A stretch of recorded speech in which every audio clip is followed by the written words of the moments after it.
Se o que você estiver passando hoje não for te levar para o Senhor, não faz sentido a vida e nada mais, né? E é feliz quem segue fielmente os caminhos santos do Senhor. Né? Os dois caminhos, irmãos, começo aqui com vocês com uma pergunta: qual o comportamento aqui na terra que Cristo espera de nós? E como Jesus responde o Salmo 1. Né? E eu quero aqui introduzir com os irmãos nessa noite um esboço, primeiramente falar um pouco com vocês, bem brevemente, sobre uma crença, né? Que é o maniqueísmo e o dualismo. Depois a gente vai falar sobre andar no conselho do ímpio. Hoje, provavelmente, esses dois que a gente vai estar falando, se Deus permitir.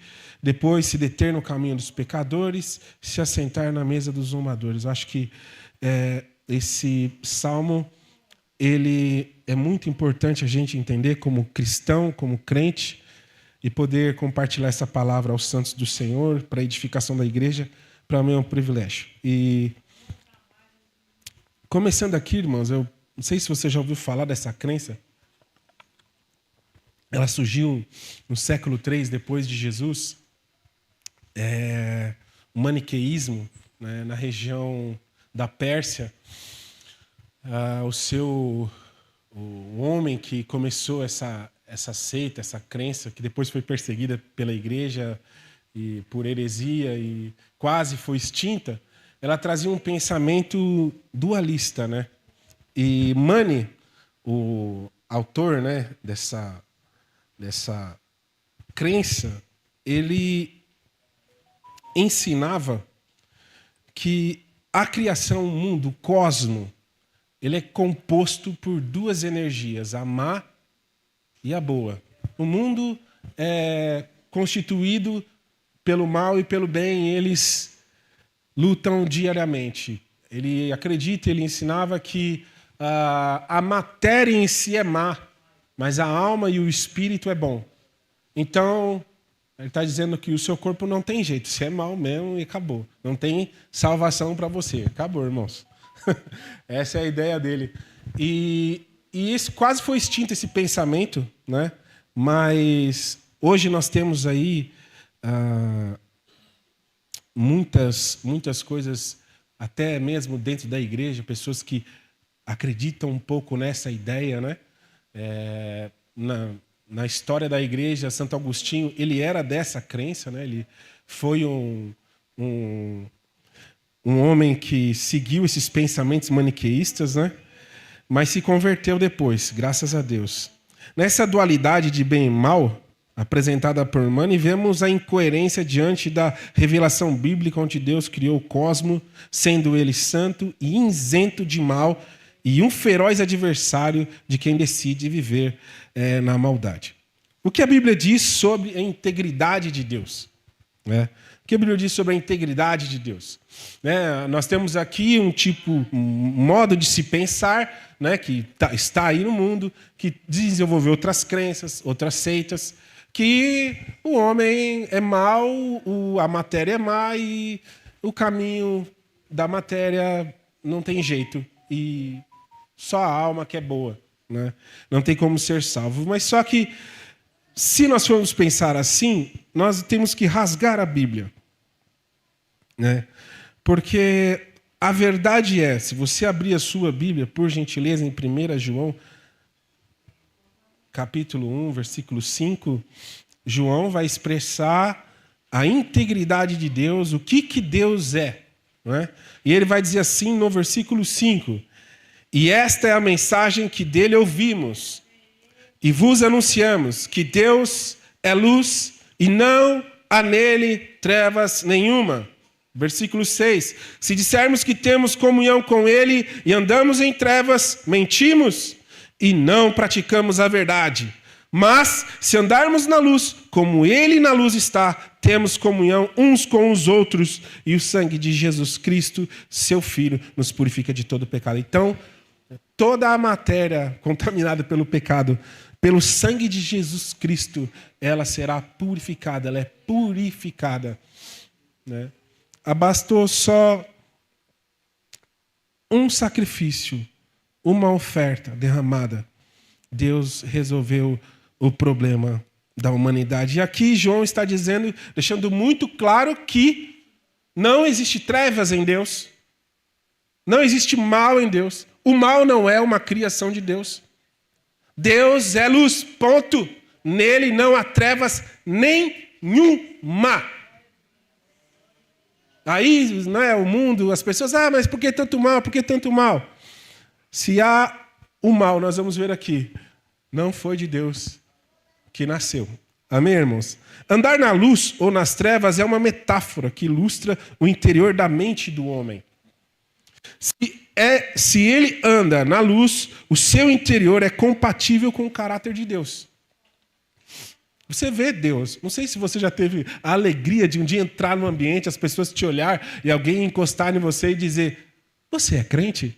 Eu vi algo diferente em você. Não sei se já aconteceu isso com você, mas isso é interessante, né? Você não falou nada, você não... Mas a pessoa olha em você e fala: vi alguma coisa em você. O seu caráter aponta para alguém, né? E isso, irmãos, quem nos deu foi Cristo. Se você já teve essa experiência, quem te deu gratuitamente foi Jesus. Mas, irmãos, se ele anda nas trevas, o seu interior descaracteriza-se de Deus. Se ele tem hábitos de pessoas que pecam, João vai falar: irmãos, não pequeis. Mas se você pecar, calma, dá para resolver. Nós temos alguém que nos representa. Não é porque nós estamos na graça que nós vamos viver pecando, mas se você pecar, se por acaso você descobrir que você tem um pecado, você tem alguém para interceder por você diante de Deus. Ponto. Não certo? A matéria criada por Deus não pode ter sido má na sua criação. Não pode, irmão, não tem como ser. Certo? Porque isso feriria diretamente o próprio Criador. Amém? Pois foi por intermédio da santidade de Deus que ela foi criada. E se fosse má a matéria, Deus não diria na conclusão da sua criação. Abre sua Bíblia aí.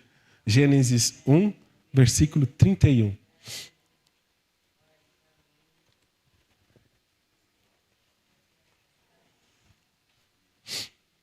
Se a matéria fosse mal, ou se ela foi constituída, o cosmos foi constituído do bem e do mal, e isso, meu Deus do céu, nós vamos ver isso agora. Olha que o versículo 31 de Gênesis 1 fala: e viu Deus tudo quanto tinha feito, e eis que era muito bom. Não, calma aí. Eis que era mal e bom. Eis que era bom e mal. Não, bom e ponto. E vírgula. E foi tarde de manhã, o sexto dia. Deus finaliza a sua obra-prima e quando ele olha, ele não vê um conceito de mal. Ele não vê uma fagulha de trevas. Tudo perfeito. Como o Criador é, santo. Não, Lucas, mas porém, você sabe, né? O homem é mau. O homem é terrível. No mesmo capítulo que você está, no versículo 26, eu quero que você veja comigo. Versículo 26. E disse Deus: façamos o homem a nossa imagem. Deus é o quê? Luz. Habita em Deus trevas? Não, Deus é o quê? Santo, perfeito. Então ele quer criar algo na criação, matéria boa, que expressa a sua imagem, o seu caráter. A imagem de Deus o criou, homem e mulher os criou. E mais ainda, Deus os abençoou. Deus não vai abençoar algo que contrapõe o seu caráter de santidade. Deus está deixando claro. Vemos no jardim Deus dando ao homem o poder de escolher. Antes do pecado, o homem só tinha o conhecimento do bem. Antes do pecado, o homem só tinha o conhecimento do bem. E todas as suas escolhas estavam alinhadas com a bondosa autoridade de Deus. Quando o pecado acessou o homem, ele passou a ter os dois conhecimentos, podendo escolher conscientemente fazer o que é bem ou mal. Né? Paulo fala aos Romanos, se eu não me engano, capítulo 8, os que se inclinam para a carne, para as coisas da carne, e os que se inclinam para o Espírito, das coisas do Espírito. Ele fala que se agora nós já estamos em Deus, porque não tem lógica continuarmos andando no pecado conscientemente, não é? Você está consciente que adultério é pecado. Você é consciente que estar embriagado, perder e pôr a vida de outras pessoas em risco, e a sua vida também é pecado? E você está fazendo conscientemente? Você está num ambiente de trevas. Se você sabe que tem práticas na sua vida, né? Você magoa alguém, você irrita alguém, a Bíblia fala não irriteis, e você irrita, e você tem prazer nisso, está pecando. Se você está omitindo seus deveres de marido, de esposa, de filho, diante de Deus, está pecando. Ah, eu não sabia, agora você sabe. Agora eu sei. Então, eu posso escolher entre o bem e o mal.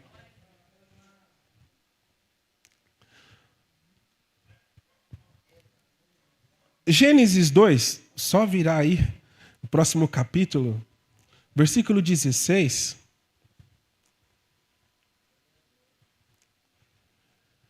E ordenou o Senhor Deus ao homem, dizendo: de toda árvore do jardim comerás livremente, mas da árvore do conhecimento do bem e do mal, dela não comerás.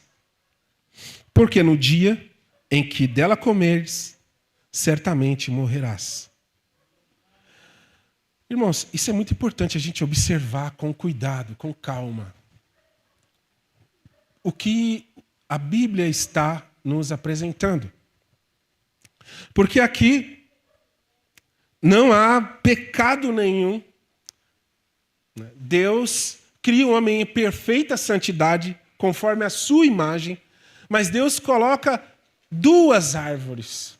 E uma delas, nós poderíamos dizer assim, escolha. Ela é uma escolha. O mal aqui não é cria de Deus. Mas existe a escolha de abortar Deus e conduzir seus pensamentos centralizados no egoísmo. Isso é o mal que Deus estava prevenindo o homem de viver. Mas Paulo escreveu, e eu queria que você lesse comigo, é muito importante a gente ler, irmãos, em Romanos 1, versículo 18, a partir do versículo 18. Nós temos no jardim do Éden duas opções: vida ou morte.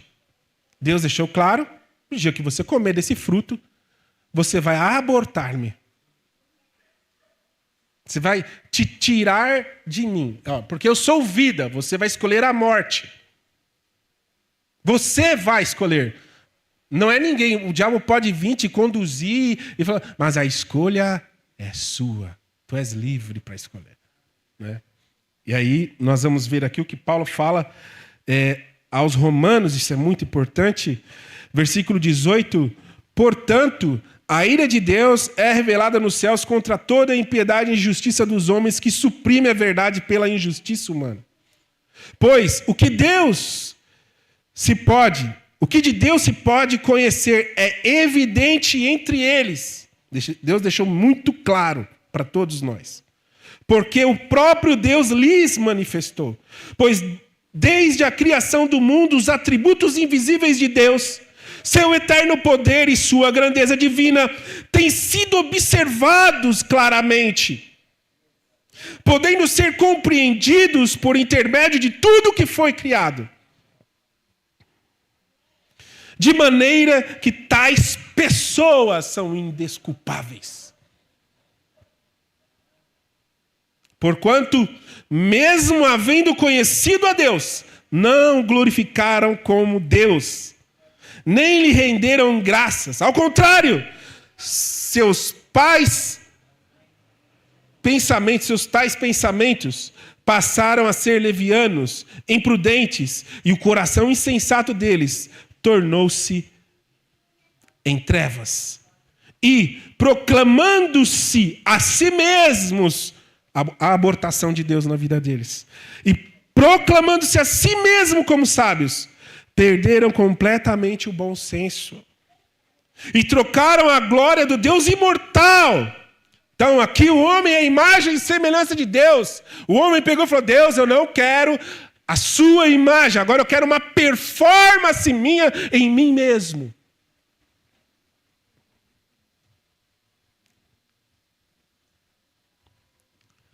E trocando a glória, versículo 23, do Deus imortal, por imagens confeccionadas, conforme a semelhança do ser humano mortal, foi até mais baixo, né? Adoraram até pássaros, que eles deveriam dominar, né? Deus fala: dominar os pássaros. O homem vai lá e põe o pássaro como o seu Deus, o seu provedor. Você vê. O homem abortou Deus da sua vida com suas escolhas. Nós abortamos. Por esse motivo, versículo 24, Deus entregou tais pessoas à impureza. Essa é a maior condenação do mundo. Deus te entregar a si mesmo. Que é destruição total. É você ser dono de si. Né? Meu corpo, minhas regras. Né? Segundo as vontades pecaminosas do seu coração, para a degradação de seus próprios corpos entre si. Porquanto trocaram a verdade de Deus pela mentira e adoraram objetos e seres criados em lugar do Criador, que é bendito para sempre. Amém. Amém. Irmãos, fica claro aqui, né, para nós. Tem nem muito que, se você quiser depois ler na sua casa e pense um pouco do que Paulo está falando aqui, mas fica claro para nós que havia um só caminho antes do pecado, certo? Só um caminho existia, o caminho da vida, caminho de luz. Mas o homem escolheu acessar o conhecimento do mal, o homem escolheu. E com isso, nasceu os dois caminhos. Amém? Nasceu os dois caminhos. Eita! E agora? E agora é o seguinte, irmão. Um homem disse claramente aos seus discípulos, João 14, 4, 6. Ele vai dizer: vós sabeis para onde vou e conheceis o caminho. Indagou Tomé: Senhor, não sabemos para onde vais e como poderemos conhecer o caminho? Assegurou-lhe Jesus: eu sou o caminho, a verdade e a vida. Ninguém vê ao Pai senão por mim. O Pai que perdemos dentro do nosso conhecimento é revelado e acessado através de Cristo. O único caminho, santo e perfeito. Se há alguém que eu devo olhar e desejar ver o Pai, é Cristo. Quero voltar para a luz e sair das trevas. Cristo, eu sou a luz do mundo. Quem vê a mim jamais andará em trevas. Porque quem vem a mim acessa o Pai, e o Pai é luz, e nele não há trevas nenhuma. Irmãos, vamos agora ver como Jesus respondeu ao Salmo 1, sendo ele o caminho da perfeição da lei e a provisão de Deus para vencer o caminho mau. Agora, não é? Nasceu dois caminhos, uma dualidade na vida, né? O bem e o mal. E esse salmo é um salmo, nós poderíamos chamar de a porteira dos salmos, né? Os editores dos salmos escolheram esse salmo perfeitamente para descrever todo o salmo. Porque ele vai falar de dois personagens. E ele vai falar no versículo 1, 3 coisas que o justo não faz. E é nessas 3 coisas que nós vamos andar aqui. Amém, irmãos? Este salmo é um salmo que ele anda, né, em conexão com Jeremias 17, né? Mas nós vamos ler ele aqui e a gente continua. Salmo 1, se você puder abrir, por favor. e ler comigo? Diz assim: bem-aventurado o homem que não anda segundo os conselhos dos ímpios, vírgula. Bem-aventurado o homem que não anda no conselhos dos ímpios. Esse é o nosso primeiro ponto que nós vamos abordar hoje, né? Nem se detém no caminho dos pecadores, nem se assenta à roda dos escarnecedores. Antes tem o seu prazer na lei do Senhor, e na sua lei medita de dia e de noite. Pois será como a árvore plantada junto a ribeiros de águas, a qual dá o seu fruto no seu tempo. As suas folhas não cairão, e tudo quanto fizer prosperará. Não são assim os ímpios, mas são como a moinha que o vento espalha. Por isso os ímpios não subsistirão no juízo, nem os pecadores na congregação dos justos. Porque o Senhor conhece o caminho dos justos, porém o caminho dos ímpios perecerá. Esse salmo também, além de ser uma abertura para os livros de salmos, né, ele é um salmo que ele está dizendo assim: olha, se você quiser entrar na Assembleia dos Justos, esse é o padrão. O que não fazer é isso. O que fazer é isso. Né? Se você olhar para o exemplo do ímpio, você deve fazer o contrário. E se o ímpio quiser viver como você, ele tem que fazer o contrário do que ele faz. Ele tem que fazer o que você está fazendo. Né? Se você é o justo, né? Então, aqui tem um versículo assim muito importante que diz assim: antes o seu prazer na lei do Senhor, está na lei do Senhor, e na sua lei medita de dia e noite. O Salmo 119 vai falar: lâmpada para os meus pés e a tua palavra e luz para os meus caminhos. Guardei a tua palavra no meu coração para não pecar contra ti. Não é? Se eu não me engano, o versículo 9 do mesmo Salmo vai dizer: como guardará o jovem puro seu coração? Como? Guardando a palavra do Senhor. Meditando na palavra do Senhor dia e noite. Aqui nós temos aqui uma movimentação, né? De constante meditação. 24 horas pensando no Senhor. Tem gente que trabalha em caixinhas com Deus. No serviço, eu sou um operário. Eu sou o patrão. Na igreja, eu sou cristão. Em casa, eu sou sacerdote. E divide sua vida. Né? No serviço, ele pode perder a linha. Ele pode xingar. Ele pode até sonegar o imposto e tal. Mas na igreja, ele anda certinho. Na casa dele, ele é o sacerdote. Sabe, essas coisas que às vezes está na vida dos crentes. Mas ele está dizendo que o cara, o homem, a mulher, que medita dia e noite na palavra do Senhor, não está falando de um estudioso, teólogo, sagaz. Ele fala de um praticante muito, muito assíduo da palavra do Senhor. E se você olhar, irmão, no padrão humano, em toda a história, né, de Adão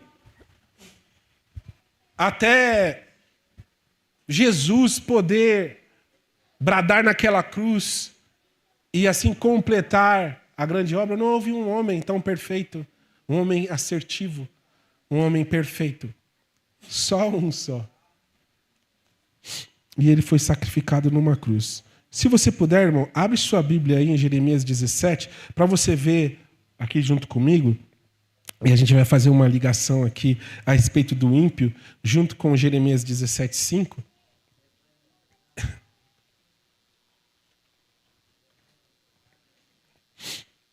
Fala assim: assim diz o Senhor, maldito o homem que confia no homem e faz da carne do seu braço, e faz da carne do seu braço e desculpa, irmãos. Assim diz o Senhor, maldito o homem que confia no homem e faz da carne o seu braço e aparta o seu coração do Senhor, porque será como a tamargueira no deserto e não verá quando vem o bem. Antes morará nos lugares secos do deserto, na terra salgada e inabitável. Irmãos, aqui nos Salmos, ele vai no versículo 5, ele vai dizer assim, versículo 4, não são assim os ímpios, mas são como a moinha que o vento espalha. Assim ele vai se referir ao ímpio. Por quê? E aqui no 17 ele vai dizer que ela é como uma tamargueira. Na verdade, é um tipo de arbusto que fica no deserto, né, em lugares secos, e ele nasce no deserto e vive sozinho. Não tem mais nada ao redor dele, só ele. Ele está dizendo que um homem que confia na sua humanidade, na sua filosofia de vida, na sua ideologia de vida, aquele homem que quer sempre provar que ele é capaz de usar sua autossuficiência para progredir e crescer. Esse homem, o final dele, a Bíblia está dizendo, é estar só. É viver uma vida de solidão, uma vida vazia. A tamargueira aqui, no original, é um tipo de arbusto, e nessa metáfora Deus está dizendo que quem confia na sua própria humanidade, desprezando os conselhos de Deus, será como um arbusto solitário no deserto. Então, irmãos, aqui nós vimos que este salmo, ele está falando sobre um homem bem-aventurado, como Jesus diz nas bem-aventuranças do Sermão do Monte. Ele está dizendo, feliz é o homem, bem-aventurado o homem que não anda nos conselhos dos ímpios. E no Evangelho, nós vamos ver essa dualidade. Se você puder abrir aí no capítulo 7, Jesus falando sobre isso, sobre os dois únicos caminhos, né? Ele vai falar, entrai pela porta estreita, porque larga é a porta e espaçoso o caminho que conduz à perdição. E muitos são os que entram por ela. E porque estreita é a porta e apertado o caminho que leva à vida, e poucos há que encontrem. Olha, irmãos, aqui Jesus está dizendo, há no mundo duas oportunidades. Uma que é confortável e parece boa, mas leva à morte, à perdição. E uma que parece ser difícil demais, porque é uma porta pequena, onde o seu ego não entra lá. Só você. Todo humilhado, todo desconstruído, para acessar uma vida de verdade. Mas ele está falando que a realidade do mundo é terrível, porque a porta está, como vocês viram lá em Romanos 1, Deus não escondeu nada. Principalmente quando ele sacrificou o seu filho na cruz e no terceiro dia ele ressuscitou. Está escrito aqui, todos viram. Mas as pessoas decidiram não acreditar, não aceitar. E elas preferiram a porta larga. O que é mais fácil? Confessar o pecado ou esconder a sua mentira? Esconder o seu pecado. A porta estreita é confessar o pecado. A porta larga é guardar o pecado, manter a aparência. Isso é um custo pesado, caro. Tem outra passagem no mesmo capítulo, né, bem conhecida, que é o sábio e o insensato, do versículo 24 em diante, que Jesus vai falar de dois tipos de pessoas. A que ouve a palavra dele e a que não ouve. A que não ouve fez a escolha de se condenar, de se autocondenar, porque Jesus disse que ele não veio condenar ninguém, ele veio salvar, está escrito aqui. E tem a pessoa que ouve ele. Mas para as duas pessoas que Jesus põe aqui, a que aceita a palavra e pratica a palavra, e a que não aceita, a vida vai ser intensa com os dois da mesma proporção. O rio vai subir, os ventos vão soprar e bater nas duas casas. Qual que vai ser a diferença? Porque no Salmo aqui ele está falando, se você puder, preste atenção, no Salmo 1 ele está falando de que o homem que é justo, né, ele vai ser próspero. Né? Ele vai ter vida, a vida dele vai ser incrível. Mas lá no Salmo 42 e outros salmos, você vai ver que homens de Deus, no Salmo 73, homens de Deus ficaram apavorados com as lutas da vida.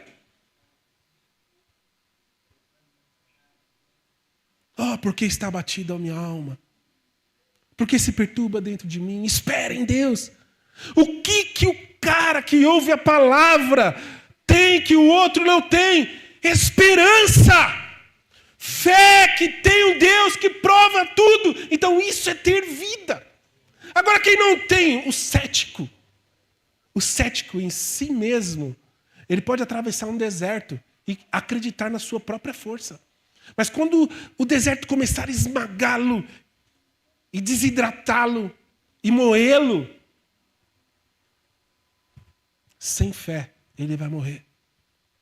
Mas quem tem fé e escolhe passar pelo processo e sabe que no processo vai ter um deserto, ele entra com fé e sai vitorioso. E Jesus deixa isso claro em Apocalipse, né? Ao vencedor vos darei, não é? Que Deus maravilhoso.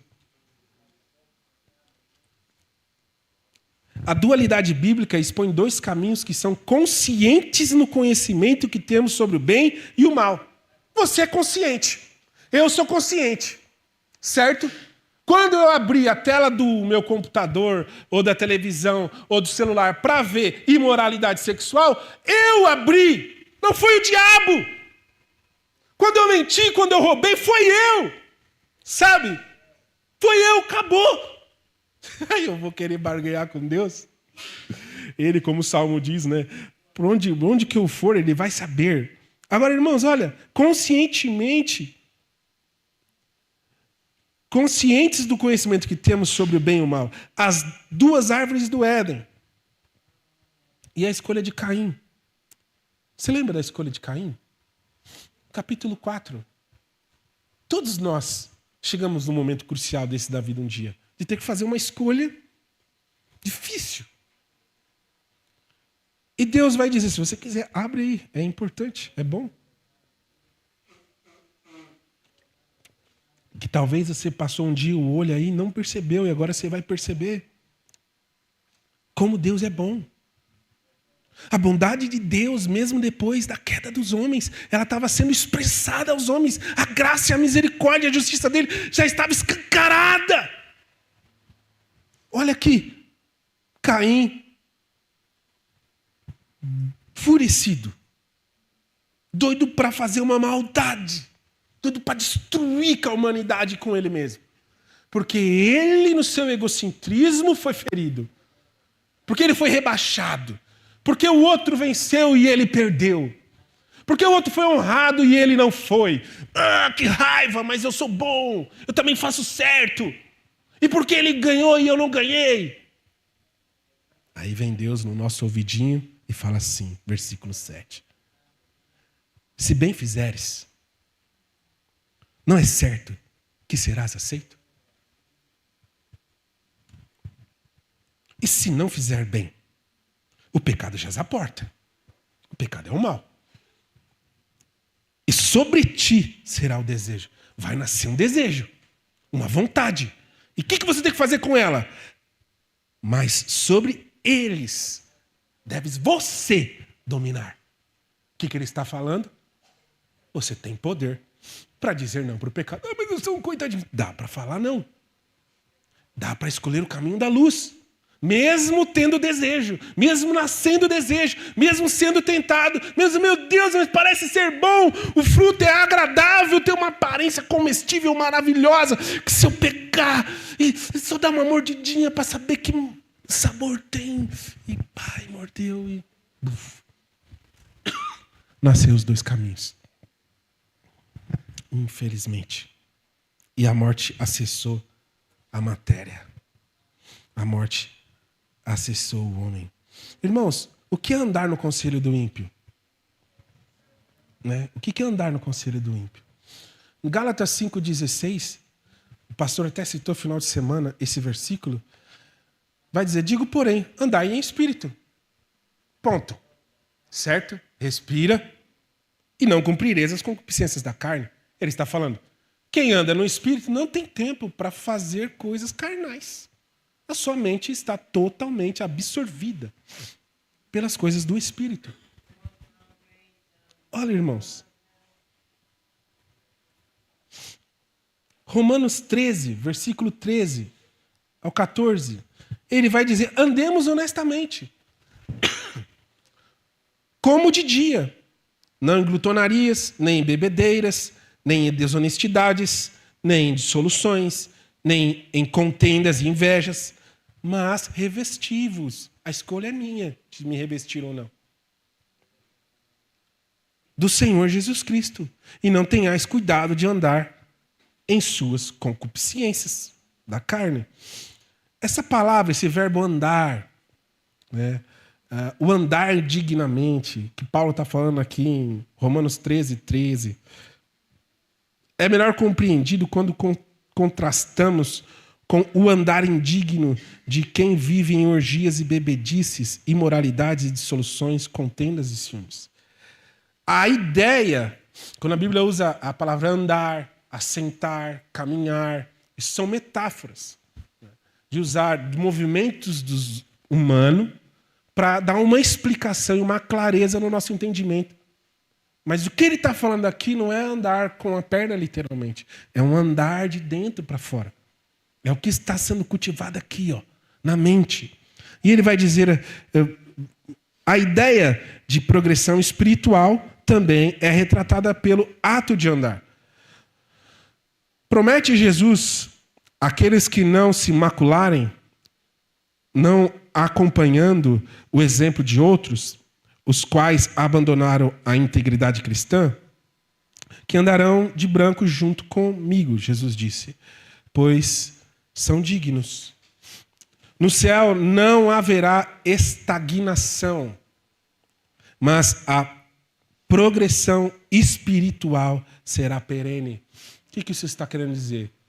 João 17, versículo 3. E a vida eterna é essa. O que é a vida eterna? Conhecer a Deus. Nós já estamos nela. Pois estamos conhecendo de glória em glória. De fé em fé, irmão. Conselho. Conselho é ensinar, opinar, transmitir uma visão, é compartilhar um ideal, é conectar uma mentalidade sugestiva. Você precisa de uma sugestão, você precisa de uma opinião, você precisa ouvir algo para tomar uma decisão, para mudar um rumo, para melhorar algo. Hoje nós estamos aí, o que tem de coach, o que tem de livro de autoajuda, às vezes ajuda, às vezes atrapalha, mas tem um monte.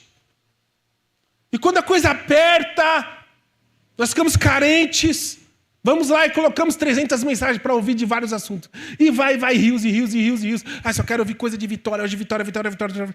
Acabou, irmão, desliga tudo, irmão. Desliga tudo. Vai meditar, você e Deus. Não fica ouvindo dos outros. Deus quer falar pessoalmente com você. Você pode imaginar aqui uma assembleia ou uma pequena reunião para se tomar uma direção. Imagine o conselho, né? Bom, conselho dos ímpios. Uma reunião, né, de homens sábios, né, como Romanos fala, né? Eles se autofizeram sábios, dizendo o que é certo e o que é errado, trocando a verdade pela mentira. Aí eu vou lá nos espertão, né? Nos caras que nem ora, nos caras que nem temem a Deus, nos caras que não têm temor. E vou falar assim, olha, irmão, estou com problema no meu casamento. Oh, irmão, não. Ei, parça, estou com problema no meu casamento. Faz 2 anos que eu não faço relação sexual com a minha esposa. Você está louco? O que o ímpio vai falar, parça? O que o conselho do ímpio vai falar? A esposa, meu marido é muito bruto comigo, muito seco comigo. O que o ímpio vai falar? Qual que é o conselho do ímpio? Esse homem não te merece. E outras coisas, não é? Mas o que a Bíblia, o que a palavra de Deus te aconselha a fazer? Qual o exemplo de Jesus para nós aqui, irmãos? Jesus em seu ministério deixou claro de onde vinha os seus conselhos. Isso aqui é para nós agora. Agora é Jesus aqui, o nosso mestre, o nosso caminho. Jesus em seu ministério deixou claro de onde vinha os seus conselhos. Ele não usurpou dizer que ele era o cara dos conselhos. Ele era o sabidão. Ele disse assim, né? Desculpa aqui, irmãos. Jesus em seu ministério deixou claro de onde vinham seus conselhos, caminhos e com quem ele está assentado. João 12, versículo 46, eu vou ler aqui, irmãos, rapidamente para terminar. Eu sou a luz que vem ao mundo, para que todo aquele que crê em mim não pereça nas trevas.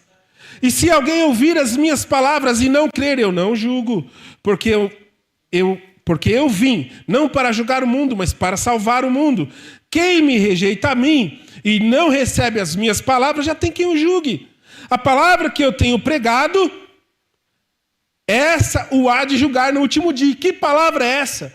Versículo 49. Porque eu não tenho falado de mim mesmo.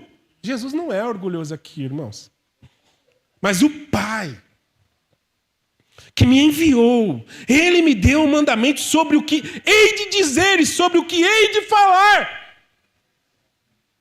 Jesus não fez nada de forma autônoma, irmãos. Ele buscou o Pai para saber o que o Pai queria. Ele fez isso como homem.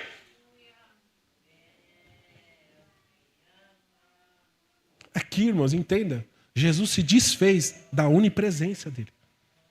Ele não estava em todos os lugares ao mesmo tempo mais. Ele estava ali como homem, igual eu e você. Direcionado pelo Espírito. E o Espírito levou ele ao deserto.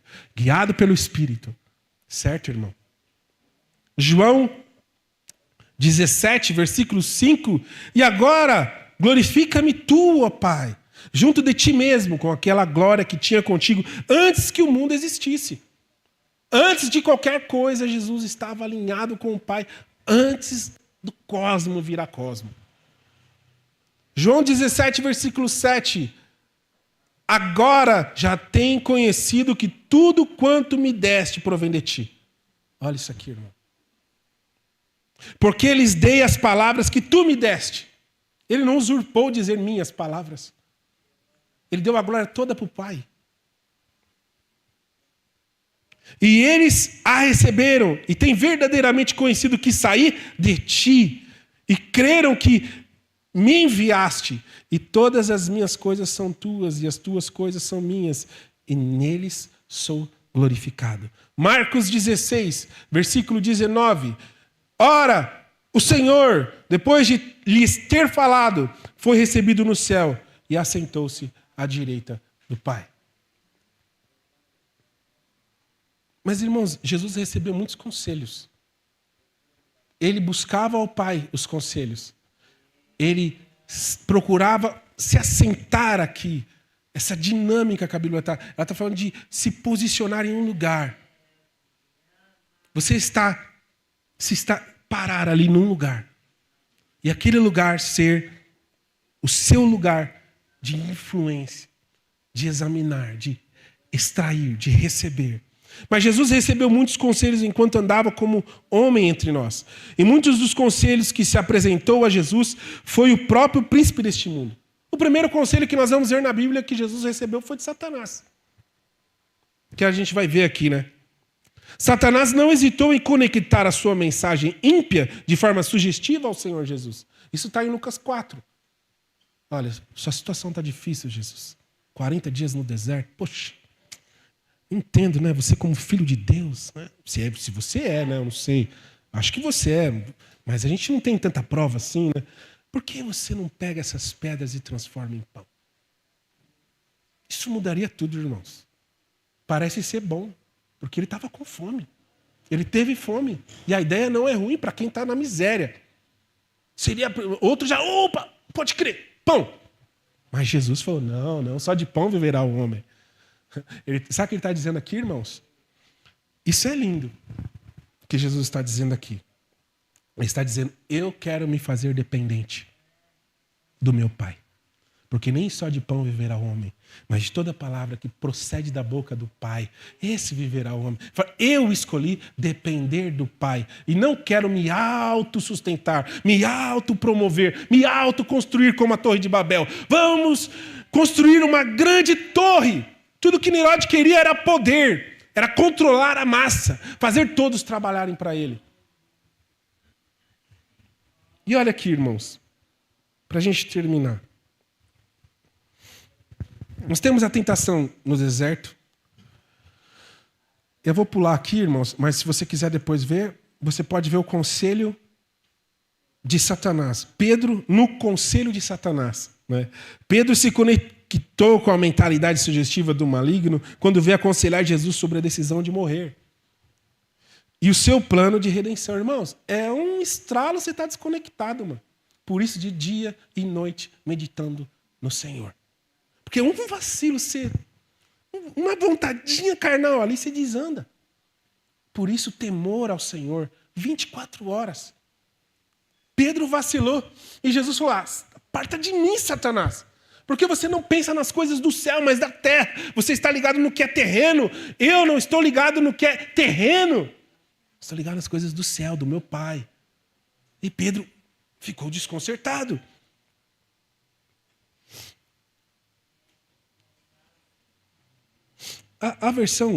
Tem uma versão King James desse versículo de Mateus 16, 23, fala assim, ó, e virando-se Jesus repreendeu a Pedro, para trás de mim, Satanás, tu és uma pedra de tropeço, uma cilada para mim, pois tua atitude não reflete a Deus, mas sim aos homens. Olha isso. Pedro ali estava começando a aderir o pensamento da carne, o pensamento do mundo. Mas Jesus vem e fatia, pá, corta. Jesus deixou claro que seria voluntária a sua entrega aos seus discípulos e que não ofereceria qualquer resistência contra a sua prisão. E Judas ligou-se à sugestiva oportunidade do conselho ímpio e religioso. Judas se alinhou ao conselho religioso para traçar um plano e matar Jesus, porque ele esperava uma grande rebelião. Irmãos, vou terminar aqui. Em João 17, versículo 15, ele vai falar, não oro para que os tire do mundo. Jesus não tem intenção, irmão, de te tirar do mundo, senão ele já tinha levado a gente. Ele vai dizer aqui, olha, não oro para que os tire do mundo, mas sim para que os proteja do príncipe deste mundo, que é a mentalidade de Satanás. O que é andar no conselho de Cristo vivendo no mundo, irmãos? É ser água para a aridez do mundo. É ser luz nas trevas deste mundo. É ser a visão dos cegos do mundo. É ser cura para o doente. É ser a única fagulha de vida em um mundo de morte. João 17, 16. Eles não são do mundo, como também eu não sou. Não andar no conselho do ímpio é ser um em Cristo Jesus. João 17, 23. Eu neles e tu em mim, a fim de que seja aperfeiçoado na unidade, para que o mundo conheça que tu me enviastes. Jesus não nos ordenou a viver em uma bolha aqui no mundo, mas sermos expostos ao mundo. Mateus, eu preciso ler isso, irmãos. Mateus 5, 14. Vós sois a luz do mundo. Jesus não tem intenção de te esconder, irmão. Ele tem intenção de te expor. Quem tem problema de ser exposto, precisa pedir para Deus ser curado, porque Jesus quer te expor. Ele vai dizer assim, deixai a vossa luz resplandecer diante dos homens, para que vejam que as vossas boas obras e glorificam o vosso Pai que está no céu. Concluímos aqui, irmãos, que andar com é uma coisa e andar no é outro. Jesus, o Salmo está dizendo que nós não podemos andar no conselho. Nós não podemos andar no caminho. Nós não podemos sentar na roda. É diferente. Jesus não está falando para você desprezar as pessoas lá. Né? Entrar lá na sua firma e só andar com os crentes e desprezar os incrédulos. Não. É necessário que a luz de Cristo seja revelada por seu intermédio, aonde você estiver. E que brilhe a luz de Cristo na sua casa, na rua, no ponto de ônibus, no seu trabalho, entre seus familiares, na festa de aniversário do seu sobrinho, daquela família que só tem maconheiro e beberrão. Seja a luz naquele lugar, em nome de Jesus. E dos dois caminhos, escolha a árvore da vida. Amém? Vamos orar, irmãos? Pai, nós queremos te agradecer por essa palavra. Senhor, obrigado, Senhor, por nos permitir, Senhor, acessar as coisas do céu, as coisas espirituais. Obrigado, Senhor, por nos conceder durante esses anos, por meio da igreja, o corpo de Cristo, o conhecimento do Senhor. Que estar na luz é se dar bem uns com os outros. E assim seremos, Pai, a manifestação do seu poder. Andamos juntos, Pai. Andarmos em unidade é andar na luz. Eu peço ao Senhor que nos ajude, como seus servos, a andar no caminho da luz, a andar no conselho do Senhor, a andar no caminho do Senhor, a se assentar na mesa do Cordeiro e ouvir das coisas do céu. Pai, em nome de Jesus nós oramos e te agradecemos por esse momento, Pai. Abra o nosso entendimento para que possamos a cada dia mais e mais compreender as suas verdades, compreender as profundezas do Senhor. Como Paulo deixou claro, o Senhor não escondeu nada. É nós que somos cegos, nós que somos mesquinhos. Mas tira de nós as escamas dos nossos olhos, nos cura da mesquinhez, para que possamos ver o que o Senhor está manifestando, Pai. Porque a terra proclama a sua glória. A criação proclama, Senhor. Então, Pai, que nós possamos ver tudo que o Senhor está manifestando nessa terra, para a glória do Teu nome, Senhor. Amém. Amém, irmãos. Obrigado. Deus abençoe.